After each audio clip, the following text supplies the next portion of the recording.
Market में आजकल जो सबसे ज़्यादा एक्शन देखने मिल रहा है वो है आईपीओज में, क्योंकि आईपीओज की भरमार है। और हाल फिलहाल में जो आईपीओज चल रहे हैं उनका अपडेट लेके मेरे साथ मेरे सहयोगी अरमान नाहर जुड़ चुके हैं। अरमान, आज क्या अपडेट है? पूरा भर गया सारे के सारे आईपीओज? बिल्कुल बिल्कुल बिल्कुल पूरे भर गए और लास्ट के 1-2 घंटे में बहुत बढ़िया रिस्पॉन्स आता हुआ दिखा है बिकाजी में। अच्छा, बिल्कुल। चलिए बताइए। तो अभी 2 आईपीओ का है, जिनका 2 आईपीओ का आज आखिरी दिन है, जिसमें एक पहला है बिकाजी फूड्स। बिकाजी फूड्स का अगर आप देखेंगे ओवरऑल सब्सक्रिप्शन इनको जो अभी 1-2 घंटे में काफी बढ़िया आता हुआ दिखा है। कुल सब्सक्रिप्शन ये 4 गुना से भी ज्यादा बढ़ चुका है, जिसमें अगर क्यूआईबी का हिस्सा देखेंगे वो लगभग 7 गुना से ज्यादा, एनआईएल भी लगभग 3 गुना और रिटेल का हिस्सा भी लगभग 3.5 गुना के आसपास आपको दिखेगा बढ़ता हुआ।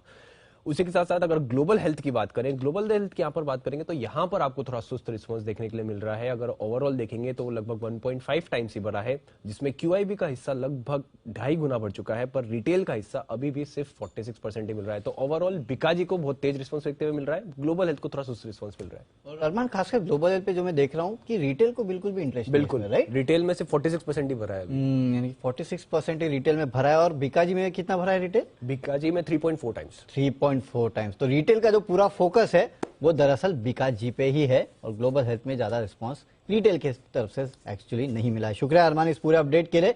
लेकिन हाँ, जी बिजनेस के मैनेजिंग एडिटर अनिल सिंघवी ने भी बिकाजी फूड्स में लंबी अवधि के लिए पैसे लगाने की सलाह दी है। आइए सुन लेते हैं। ब्रांड बहुत स्ट्रांग है। बिकाजी ब्रांड आपको हर एक प्रोविजन स्टोर के शेल्फ पे मिल जाएगी। टेस्ट लोगों का जाना पहचाना है, ब्रांड जानी पहचानी है।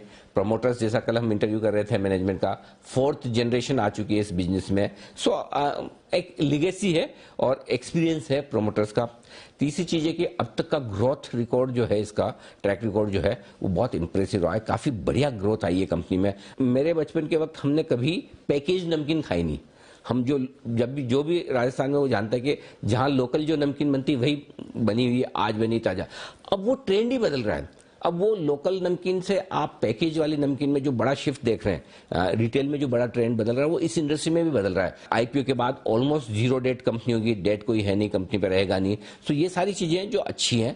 थोड़े कुछ नेगेटिव फैक्टर हैं, मार्जिन थोड़े फ्लक्चुएट हो रहे हैं। हालांकि मैनेजमेंट ने भरोसा दिया कल बात करने पे कि वो मार्जिन 14-15% के आसपास मेंटेन कर पाएंगे। थोड़े से वैल्यूशंस मुझे लगता है हल्के से महंगे हैं, थोड़े और वैल्यूशंस अट्रैक्टिव करते तो बढ़िया रहता। सो आई थिंक एक लॉन्ग टर्म के लिहाज से आप पैसा लगाइए, शॉर्ट टर्म में भी अगर लिस्टिंग पे बन जाए तो बढ़िया है, नहीं तो कोई बात नहीं, आप इस स्टॉक को पोर्टफोलियो में रख सकते हैं। जी, वही मेदांता हॉस्पिटल चलाने वाली कंपनी ग्लोबल हेल्थ के आईपीओ पर अनिल सिंघवी की क्या राय है, इसे भी एक बार सुन लेते हैं। सबसे पहली चीज तो है, जनरली आप जब कोई भी ट्रीटमेंट के लिए जाते हैं तो सबसे पहले आप ये देखना चाहते हैं कि हॉस्पिटल कैसा है, डॉक्टर कैसा है, राइट?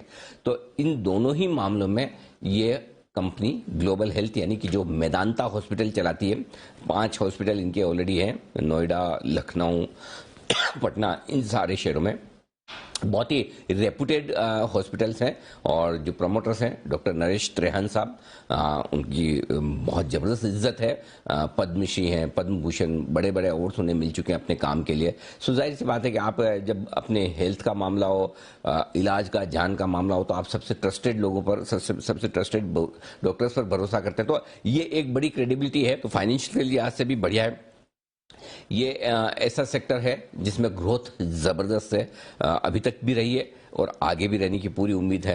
अब ये नेगेटिव, थोड़ी सी एट्रिशन रेट ज्यादा है, 32% एट्रिशन रेट डॉक्टर्स की है। तो डॉक्टर्स काफी जल्दी चेंज करते हैं।